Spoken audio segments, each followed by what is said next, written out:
কেন ভাঙা বাঁধটা ভেঙেছে, ঝাঁপিছে, ঝাঁপানোর তারে ভেঙেছে, রুখতে না পারলে কি করবে।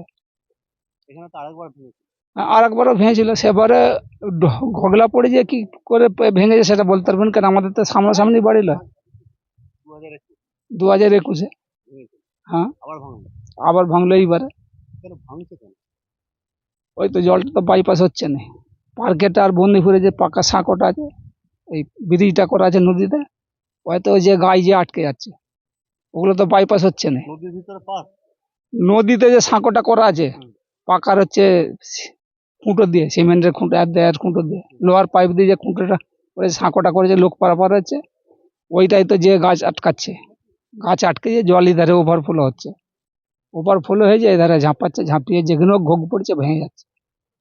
নদীর ভিতরে পাস হচ্ছে নদীর ময়ালে যে পার্কেটা করেছে ওখানটা তো একেবারে সরু করে দিয়েছে, ওই পার্কেটা আমরা ভাবালে তো কেউ ভাববে না, যদি উপর মহল ভাবায় তাহলে কিছু করতে যদি পারে তাহলে পার্কেটা ঠিক বলতে পারবেন মহিলা কি করেছে ওটা পার্কেটা, কেন না জেনে সে লোকটার নামটা বলাটা উচিত নয়, আমি ঠিক জানি না, আমার বাড়িতে অনেকটা দূরে, আর আমরা যাতায়াত আমাদের কম, ঠিক বলতে পারছি না। এখানে কতগুলো বাড়ি ভেঙেছে? এখানে বাড়ি ভেঙেছে